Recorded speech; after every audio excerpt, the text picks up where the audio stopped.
Alur bunyi hari ini adalah alur bunyi yang kedua tahun ini. Kita ada Bubu Sianturi dan Monica Hapsari membawakan karya mereka, Points of Departure. Kita sangat beruntung hari ini kita saya dapat mengundang ke atas panggung. We're really happy to have Dr. Stefan Dreyer, the Regional Director of Goethe Institute, Southeast Asia, Australia, and New Zealand. Please come on stage.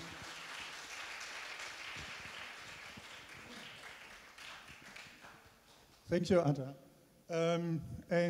Selamat malam. And good evening, everybody. It's really great to see so many of you in Goethe House again.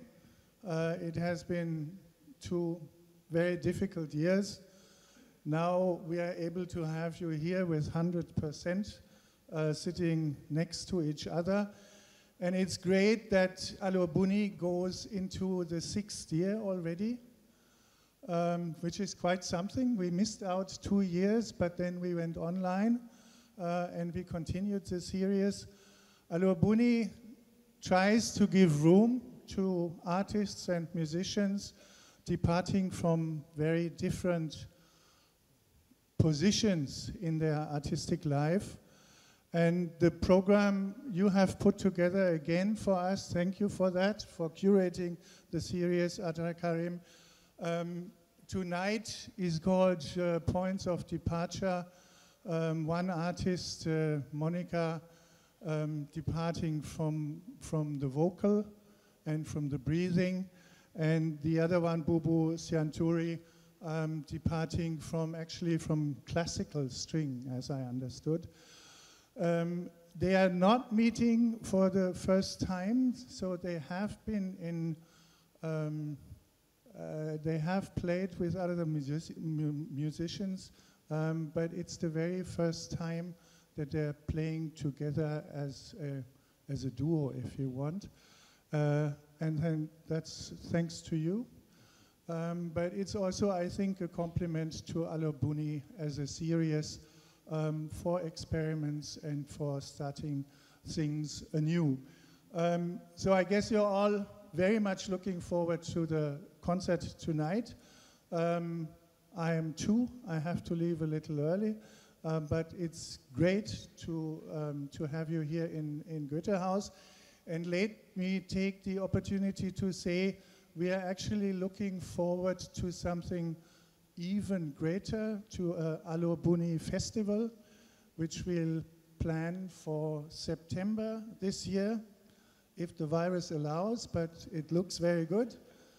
And this will be one of the occasions to celebrate 60 years, not 6 years, 60 years of Goethe Institute in Indonesia. Be here in September, and then the applause can be even larger. I will not leave the stage without thanking my colleagues, Chacha, and the whole team of Goethe House who has made this possible. Thanking you again, and I do hope you enjoy the evening. Thank you. Dankeschön. Mungkin tanpa cerita sedikit kali ya, Points of Departure, kita akan menampilkan 2 musisi, Monica Hapsari dan Bubu Sianturi. Mereka datang dari disiplin ilmu yang sebenarnya berbeda. Cuman yang lucu mereka dipertemukan di tengah itu karena mereka orang Indonesia dua-duanya. Jadi mereka balik dalam musiknya sendiri itu, mereka bertemu di tradisinya dan mereka ingin mencoba menawarkan sesuatu yang baru. Dan Bubu background musiknya datang dari classical gitar. Dia mengambil S1-nya di Amerika kalau nggak salah dan di S2-nya di Wales. Dan Monica Hapsari tadinya seorang visual artist, pas kita kenal dulu, terus ternyata dia seorang musisi yang menggunakan suara dan nafasnya sebagai medianya. Dan melalui manipulasi suara dan permainan Bubu, kita akan menikmati suatu pertunjukan yang mungkin belum pernah kita lihat sebelumnya. Karena mereka beberapa minggu terakhir ini atau sebulan terakhir ini mereka mempersiapkan sesuatu yang sangat baru untuk dipersembahkan pada kita. Jadi tanpa berpanjang lebar kita panggil Bubu Sianturi dan Monica Hapsari dalam Points of Departure. Makasih.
In the name of God, the most gracious, the most merciful, O Divine Mother, I solemnly acknowledge all of my wrongdoings and bow down before you.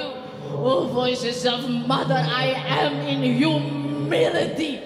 The heart of the Supreme Mother will shine forever.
kasih.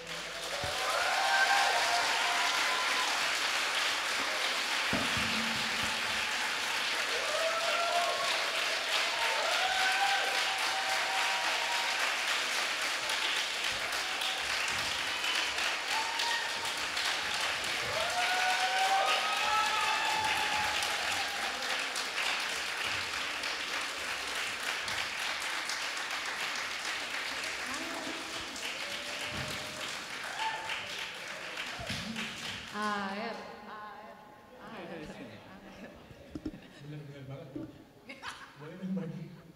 Mau pakai mic yang ini biar nggak ada efek. Terima kasih, terima kasih.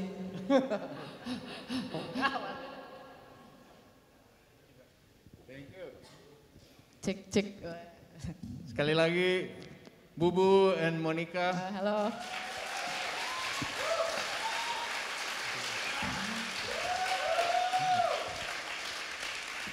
Dan pertama saya ingin minta maaf sebelumnya tadi karena panik kelupaan untuk mention satu lagi artis. Kita tadi semua visual artisnya sebenarnya live dari Mas Psycho BG di belakang. Analog, atau analog. Star. Oh, overhead projector. Katanya mau pensiun cuman jangan dong. Jadi gimana seru banget tadi kita sampai kejeduk. Kita sampai lumayan terhipnotis ya kita tadi ke perjalanannya seru banget. Kita kayak journey satu pertunjukan yang lengkap sih sebenarnya. Jadi kita kayaknya saya sama penonton yang lain juga sama-sama kita kebawa sama musiknya sama visualnya. Dan boleh cerita sedikit mungkin Bubu atau Monik, oh ya by the way kita di Alur Bunyi kita selalu ada sedikit sesi tanya jawab dan nanti abis ini setelah mereka menjelaskan sedikit yang mau bertanya silakan, cuman kalau ada yang mau bertanya untuk 4 orang yang bertanya pertama, 4 orang pertama akan mendapatkan tote bag dari Goethe Institute. Ya. Jadi pertama boleh cerita sedikit Monica dan Bubu. Monik. Biar akrab. Tulisannya Silakan Mon. Boleh cerita sedikit apa dikit. sih? Hah? Kok gua? Silakan Kak Monik mungkin bisa mulai duluan. Deg-degan kan nih Q&A. Ya karena nggak ada yang nanya kita lanjut kan.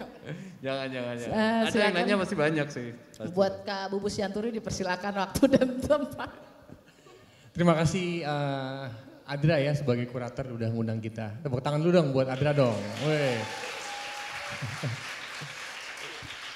Sebenarnya kita udah dikenalkan secara tidak langsung udah lama, tapi baru di kesempatan ini dipertemukan langsung bener gitu ya. Betul.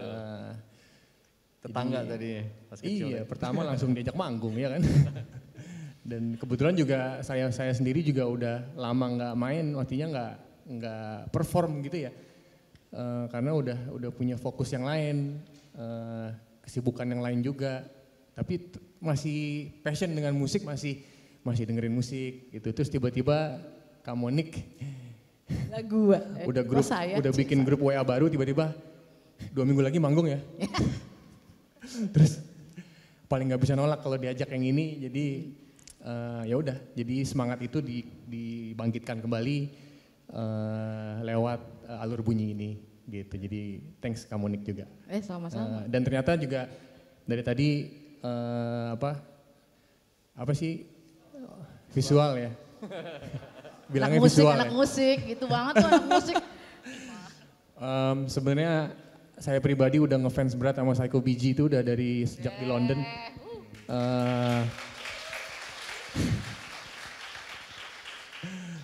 Tapi kan cuman lewat sosmed ya, jadi ya nggak real lah gitu. Terus tiba-tiba di grup ini tiba-tiba visualnya Psycho BG.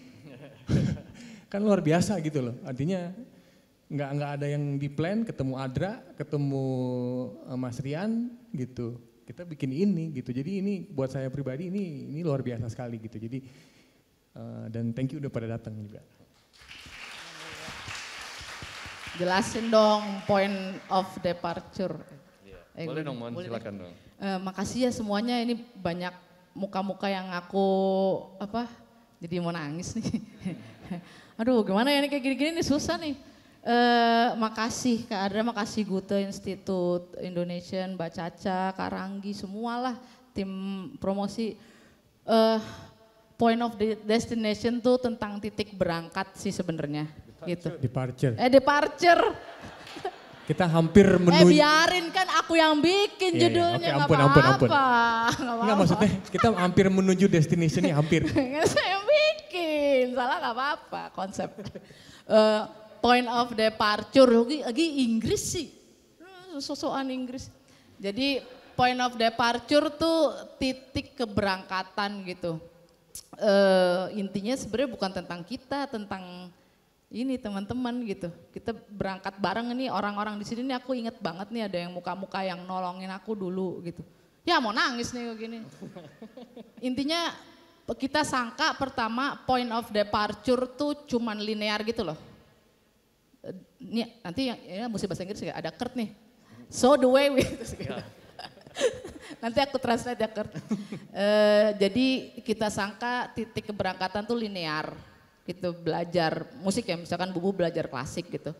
Aku belajar nggak tahu ugal-ugalan gitu ya, haho-haho.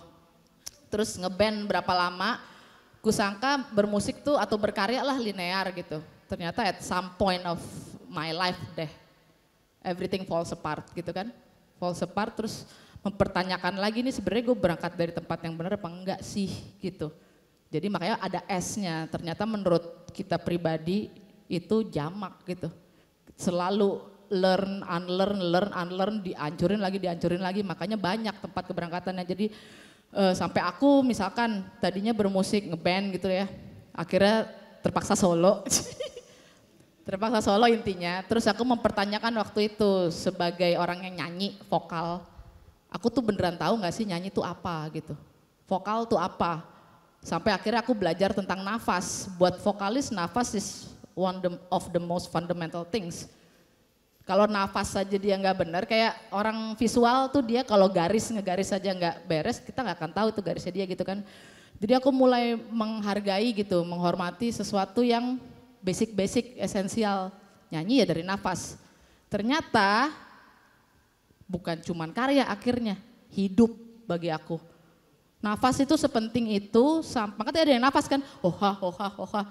Itu kan dalam lakunya terus-terusan gitu. Tadi aku di depan sih agak mual sih ya, karena itu napasnya terus-terus, gitu kan. Jadi sebenarnya nanti itu diharapkan komposisi selanjutnya si napas tuh penonton tuh bisa ikut ngerasain.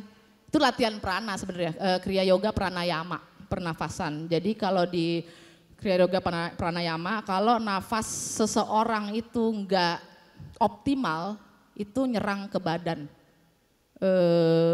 Psikosomatis. Pinter nggak psikosomatis? Tuh, tahu. Tadi aja mesti dipijetin kamonik di belakang, soalnya lumayan intens ya kan. Itu gara-gara lu lupa napas, beneran emang lupa napas. Apalagi kita yang iya. sorry nih nyempil bentar, apalagi kita yang bukan instrumennya vokal dra gitu ya. Apalagi pemain gitar, kalau alat tiup mungkin masih dekat dengan nafas, tapi kita pemain gitar kadang lupa nafas. Meninggal dong lupa nafas. Enggak, maksudnya nafas tapi Iya. Kalau Moni kan udah lebih aware gitu ya dengan nafas dia gitu. Ternyata manfaatnya banyak sekali selama kita latihan ini, gue juga jadi lebih aware aja. Iya Kalo sih. nafas itu penting ternyata dan efeknya lumayan luar biasa. Banget.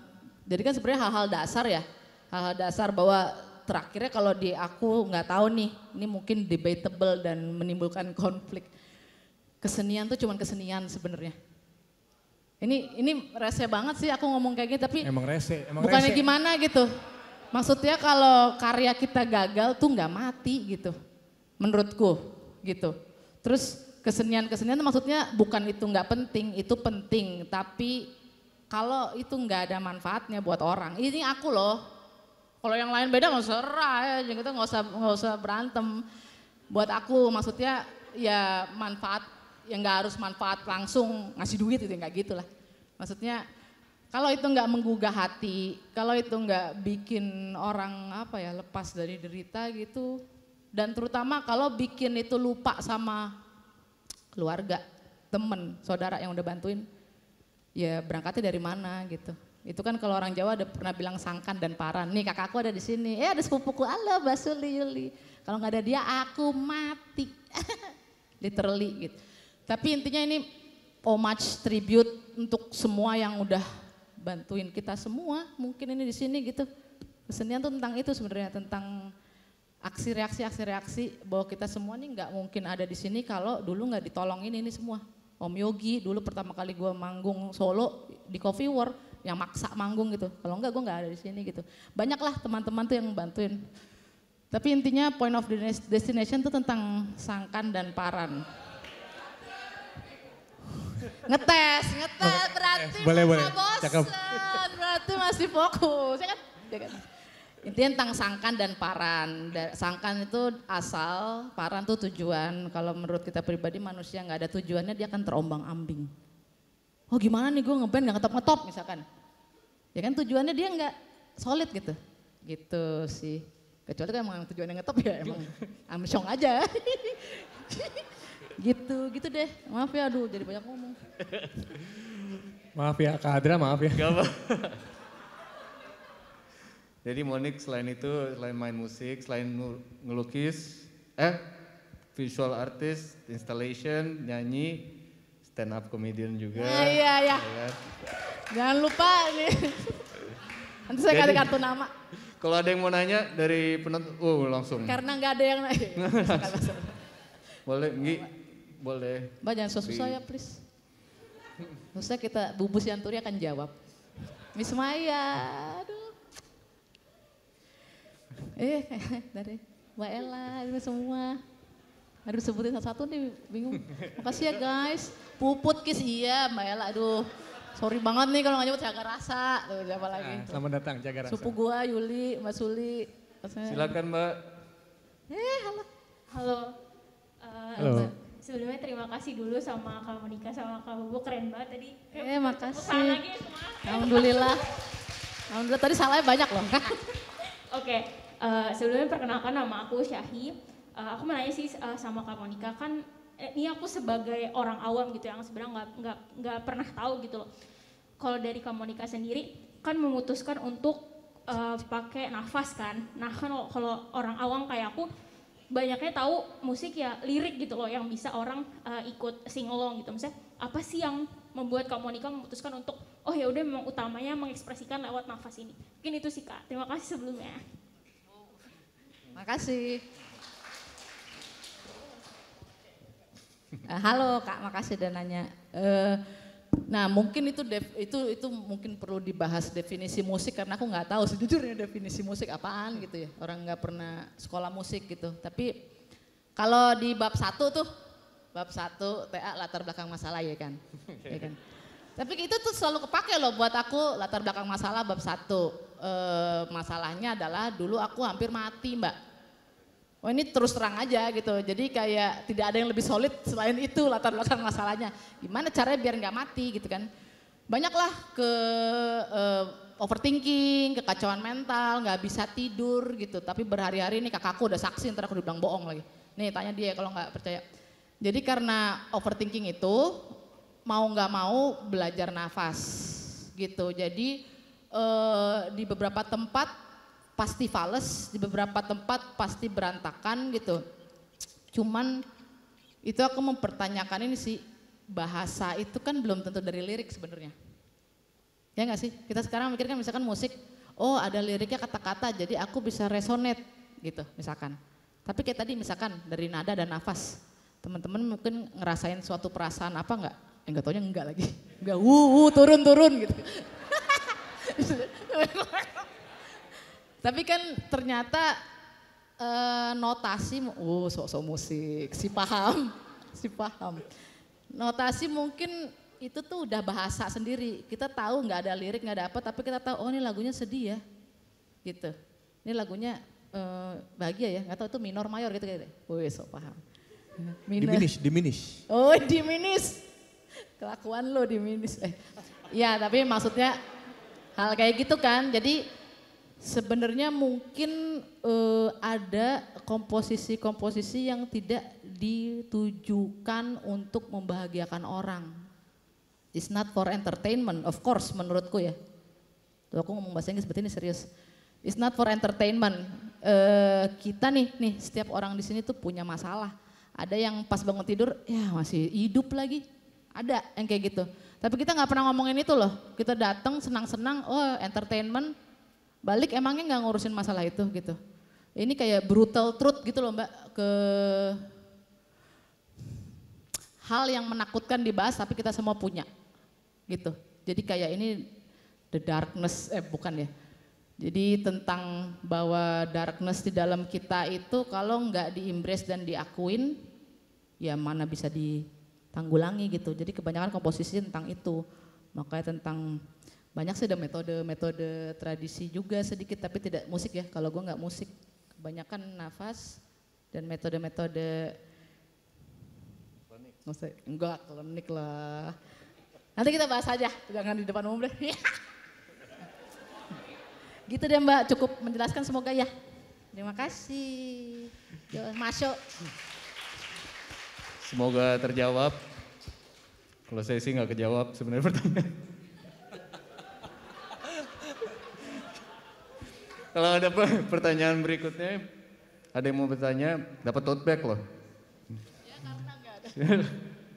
Siapapun, dan kalau bisa yang mau nanya, tanya yang konkret biar jawabannya nggak. Ini teman siarannya Bubu Sianturi. Mas Ojan, ada satu lagi nanti. Elaker, thank you ya. Siaran juga. Bisa siaran.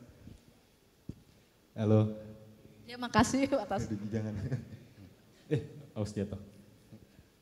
Selamat malam Kak Monik, Mas Bubu. Sehat ya? Sehat, fisik sih iya. Selamat, bagus banget. Yeay. Gue kagum sih sama kalian berdua. Terus mau nyampein juga sama Kak Monik dan Kak Bubu. Gue ngeliat ada satu instrumen yang cukup menarik perhatian yang tadi dimainin sama Bubu itu kok nggak salah dari Bali ya? Yang ini kan? Panting ya? Iya. Alhamdulillah Panting ya, betul. benar. Ya mau nanya maksudnya ini, kalau misalkan nih alat-alat musik yang sebenarnya bisa dibilang aslinya dari negara kita sendiri gitu, kenapa belum eksis gitu?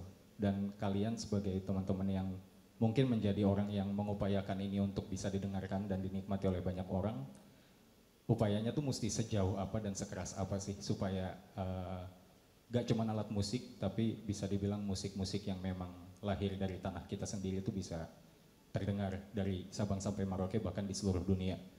Amin. Anyway, salam budaya. Rekaman kita kelebihan 30 menit Bu. Assalamualaikum. Waalaikumsalam. Terima kasih Mas Kun dari Synchronize Radio ya. Ya, ada Mbak Ella Suud juga. Terima kasih. Belum eksis tadi ya?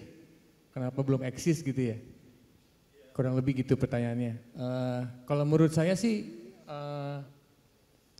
tradisi itu tidak perlu eksis. Tradisi itu yang penting living, hidup gitu. Eksis maksudnya konotasinya mungkin bisa populer gitu ya, bisa seperti kita bergembor-gembor menuju ke UNESCO untuk mendaftarkannya sebagai intangible ya atau tangible cultural heritage gitu. Tapi buat saya pribadi yang lebih penting itu adalah ketradisian itu hidup dan berlangsung di mana dia berada. Gitu. Soal dia nanti manggung di Synchronize atau misalkan emang pengen gitu ya. Ini nih. Ya itu kalau itu nomor kesekian buat saya pribadi. Itu hanya hitam di atas putih gitu ya, Dra ya. Tapi justru malah yang lebih penting lagi keterhubungan antara manusia, alam dan penciptanya itu yang lebih penting untuk hidup dalam ketradisian mereka. Gitu. Kalau memang itu hidup, ini juga nantinya akan hidup tersendiri tanpa harus ada record label. Tanpa harus ada namanya industri. Gitu. Karena kalau kita ngelihat aja kemarin ngobrol sama Mbak Ella ya, Mbak Ella Suud nih bukan progressive rock lagi tapi progressing rock gitu. Ya Mbak ya. Kita ngomong soal musik gitu. Oh, industri itu penting gitu. Apalagi kita ngomongin tradisi sekarang yang kayak waduh, gimana nih? Nggak ada tempatnya gitu. Tapi kalau kita pikir industri itu umurnya baru 400 tahun. Musik umurnya udah ribuan tahun. Dan di ribuan tahun itu nggak ada industri. Hidup-hidup aja ya musik ya. Jadi kalau kita ngelihat kurun waktunya, seolah-olah kita sangat sekali berpedoman mengacu kepada nih harus ada nih industri gitu. Tapi kalau kita lihat aja kurun waktunya ribuan tahun musik itu terus hidup di dalam berbagai macam kebudayaan dunia tanpa adanya industri gitu. Jadi seharusnya kan sebenarnya ya musik itu adalah is a self-reliant support system gitu. Bukan saya anti industri ya, come on ya. Kadang-kadang kalau bicara kayak gini, Dra, gitu, seolah-olah ini anti industri, enggak gitu. Artinya kalau nggak ada industri ya saya nggak bisa bisa beli laptop gitu. Iya, nggak bisa beli laptop iya kan, gitu. Iya kan? Iya. Industri menurut saya punya peran penting gitu. Apalagi untuk menggerakkan suatu movement gitu ya. Jadi kalau di barat tuh yang namanya tradisi itu bukan berangkat dari industri, tapi tradisi itu berangkat dari movement, dari jalanan. Jadi nggak ada tuh movement yang diciptakan oleh festival tuh nggak ada. Mau ngomongin musik blues, musik reggae, segala macam itu ya berangkat as a movement dari yang lokalitas gitu. Jadi mungkin balik lagi ke pertanyaannya Mas Kun gitu. Perlu eksis perlu gitu. Tapi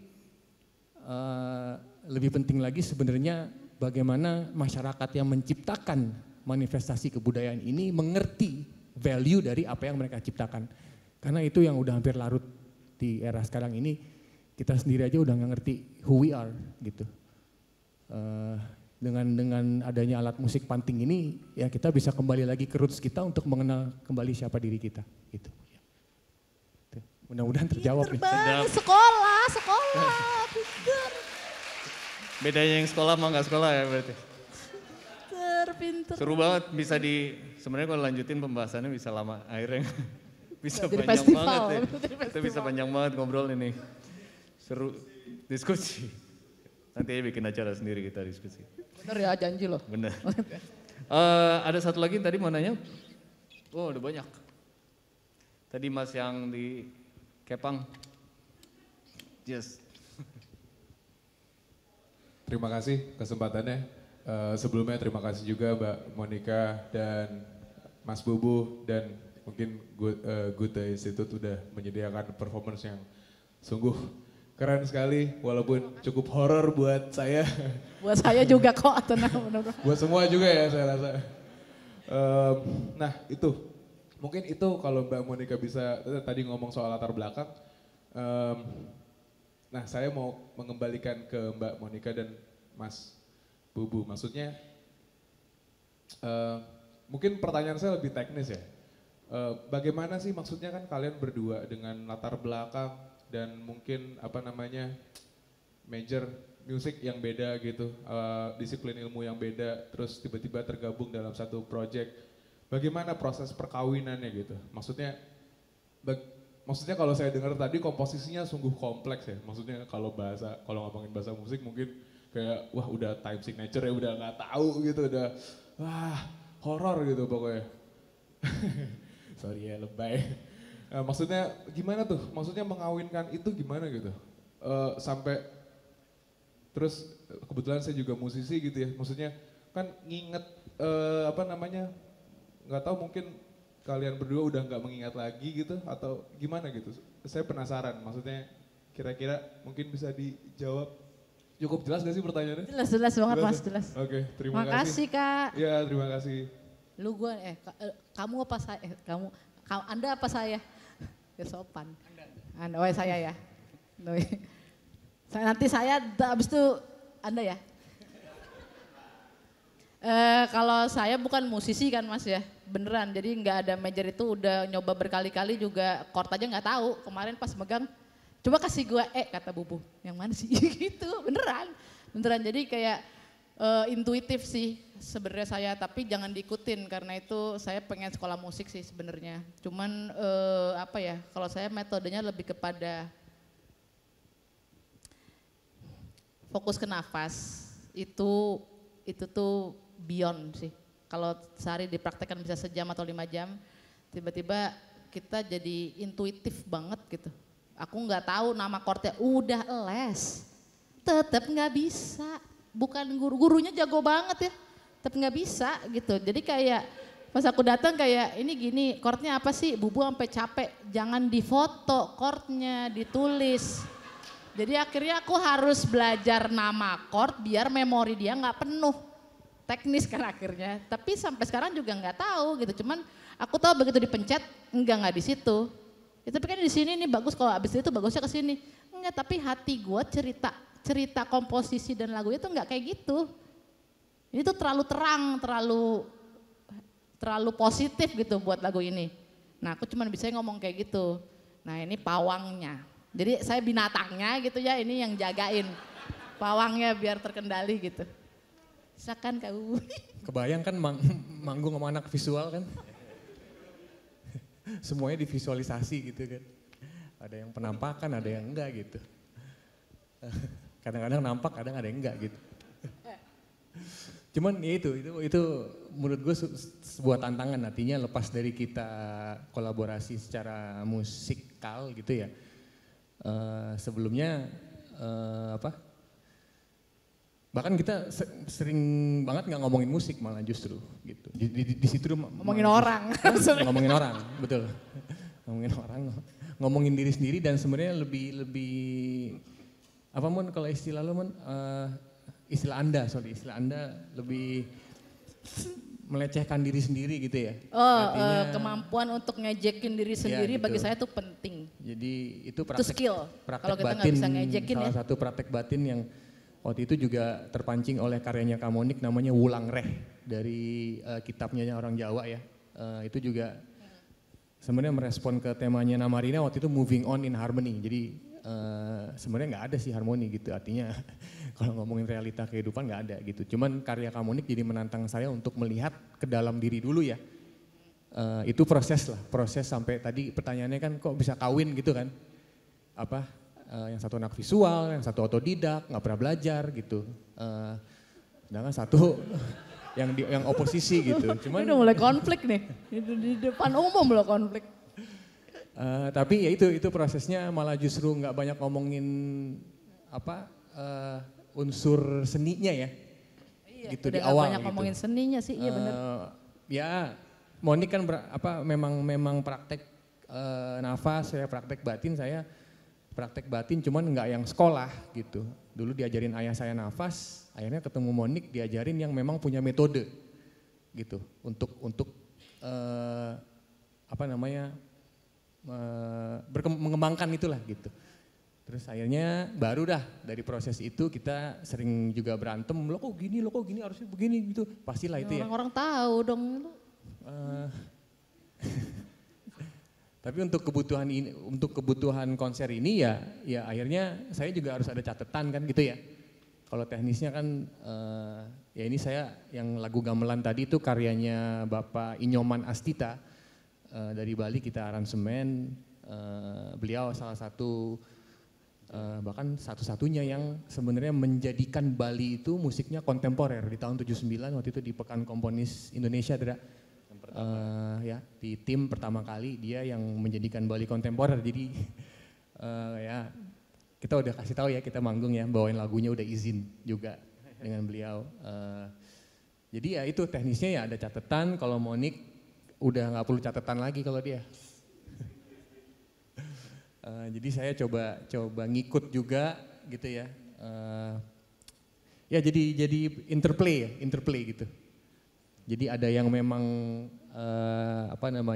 ada sequencer, katanya teman-teman tahu lah ada sequencernya. Kok tiba-tiba ada yang main flute gitu ya, nggak mungkin lah. Harus di-plan kan, kita cuma berdua soalnya ya. Jadi itu untuk membantu merajut perbedaan ini gitu. Mungkin itu cukup. Terima kasih. Jadi karena waktunya terbatas, karena ternyata jawabannya panjang-panjang. Kalau mau tanya lagi nanti setelah konser bisa langsung datengin mereka, foto bareng, minta tanda tangan. Dan mulai. Itu tadi lagu pertama kan, yang pertama. Kita masih ada 5 lagu lagi. Iya. Enggak. Jadi kita lanjutkan untuk ini lagu terakhir. Terakhir. Lagu Masih terakhir. ada lanjut lagi? Masih ada lanjut satu. Masih ada. Masih ada satu lagu ya. Cuman 2 kok. Cuma 1 lagu lagi. Oke, nikmati, let's enjoy Monica Hapsari dan Terima Bubu Senturi. kasih.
name of God, the most gracious, the most merciful. Oh, divine mother, I solemnly acknowledge all of my wrongdoings. The end of an